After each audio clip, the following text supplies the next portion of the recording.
Before I get into today's video, I'm going to start with a question. Are thin people solar powered? Because throughout autumn and winter, you never see any of them. But today, the first warm sunny day of 2025, they are fucking everywhere. And sadly, here in the UK, it means we're heading into the first weekend of the shirtless morons. And if you're watching from outside of the United Kingdom, I'll explain.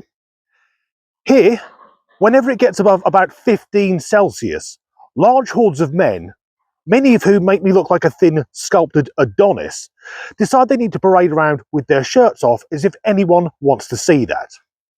And for my friends watching in the USA, 15 Celsius, I have no idea what that is in Fahrenheit. I've always found Celsius easier, and also I'm of an age where Fahrenheit was being phased out when I was being phased in. And Celsius to me is simple. Water freezes at 0 and boils at 100.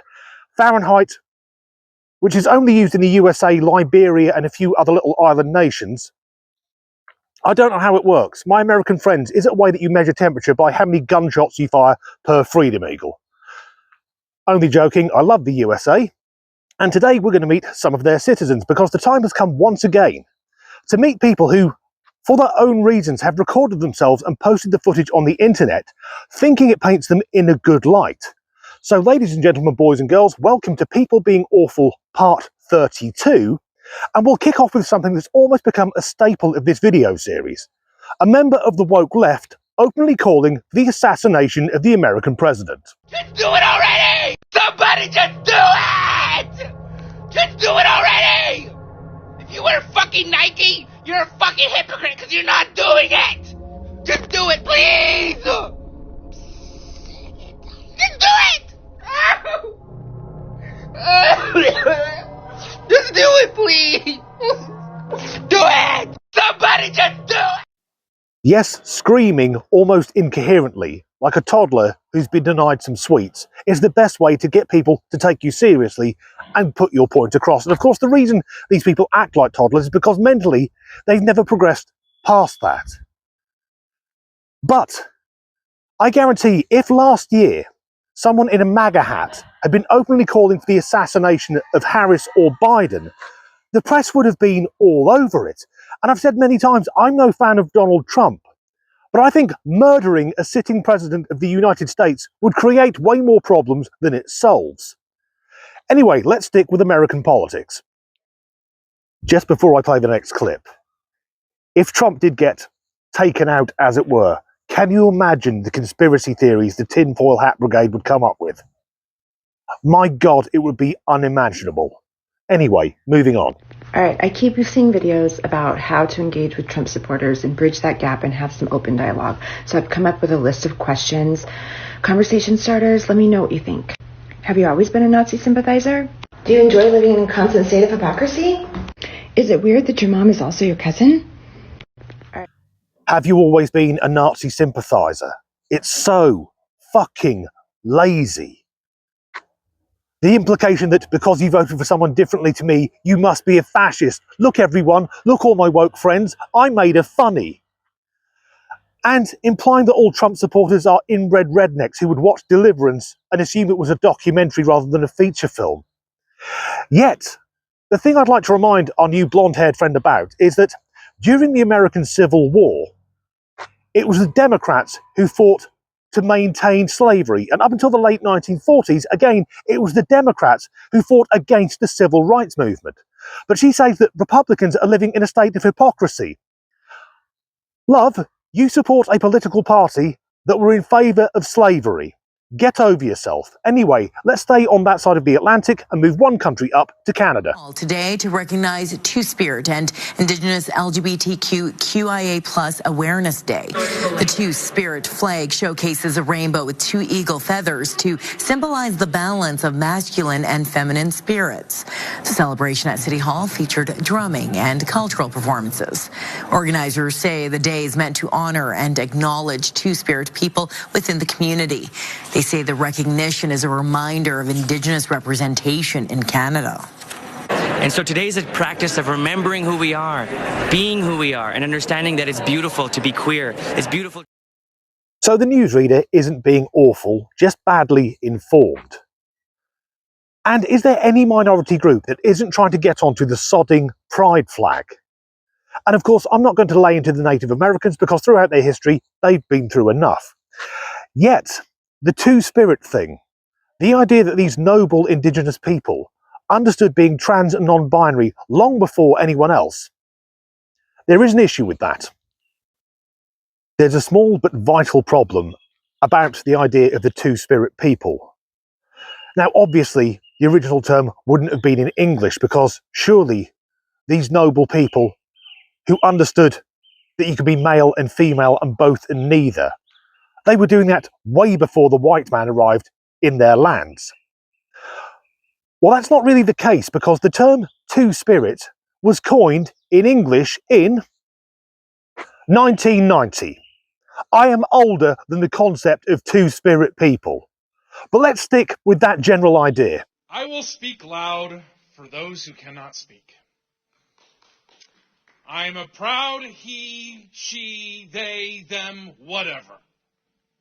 I am a boyfriend to a beautiful woman.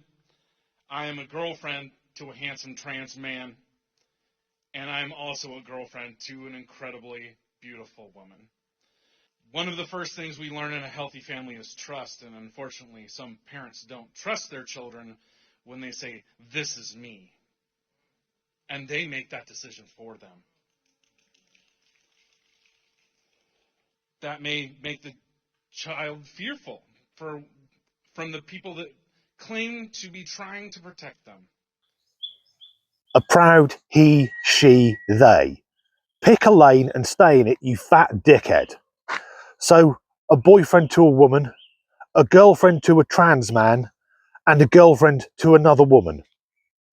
All of those are heterosexual relationships, albeit he's dressing up in clothes he got out of his dead grandmother's wardrobe.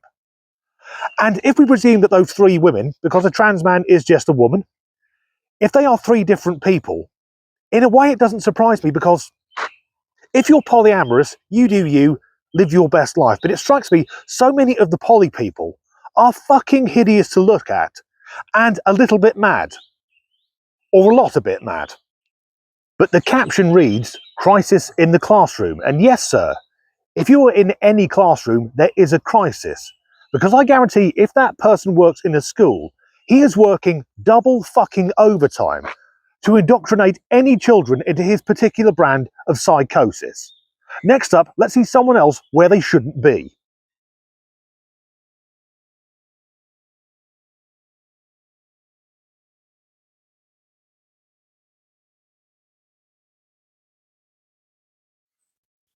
Why? Why are they so obsessed over where they can and cannot piss? And if that man thinks that being a trans girl makes him look like a woman, sir, you get 2 out of 10 for effort. If he thinks he looks feminine, he either needs to go to the optician or spend some time in the nut house. The nut house that is a bit old school, not overly politically correct. But for any ladies watching, do you honestly want that when you go into a female-only space to perform bodily functions? Some cross-dressing weirdo saying, "Don't worry, I'm a woman as well. Sorry about my erection." One clip left, let's get some advice. When I'm feeling down, I find that a stuffed animal really helps me. So, when I think about the resumption of hostilities in Gaza, or the fact that the executive branch is now ignoring orders from the judiciary, or the betrayal of the Democratic senators who let the continuing resolution through against the will of their constituents, or, everything, I think I need more stuffies. The hair. She didn't need to speak, the hair said it all, the hair and the large rimmed glasses, although she is missing the septum piercing. Yet, hugging a plush Disney character to comfort herself when thinking about the current conflict between Israel and Hamas, and then posting the footage online does seem somewhat narcissistic. What's she hoping for? That the combatants on either side of that unpleasantness will see her hugging a child's toy with a shit haircut and suddenly have an epiphany over the futility of warfare. And thus, the video comes full circle, because now we have another American leftist openly moaning about the government. Although I have to say, hugging a soft toy does seem more productive than openly calling for murder. But love, you don't need more stuffies, you need a haircut and a good hard shag. Albeit from a man braver than me. And we'll leave it there for today. I think that was another collection of some of the internet's finest weirdos. And that's the end of this video. If you enjoyed it, please do like and subscribe if you haven't already. If you could leave a comment or a like rating, that really helps the algorithm. If you'd like to support me in making these videos, there's a link in the description to buy me a coffee, and as ever, thanks for watching. Yes, if you want people to take you seriously, obviously the way to do that is to scream and thrash around like a fucking toddler who's been denied an ice cream. No, that was fucking wrong. So the newsreader isn't necessarily being awful, just badly informed. I sound such an arrogant prick saying that. So the newsreader isn't actually... Oh, fuck it. I might start recording from here. Just go panoramic. Actually, no. That would make my wrist sore.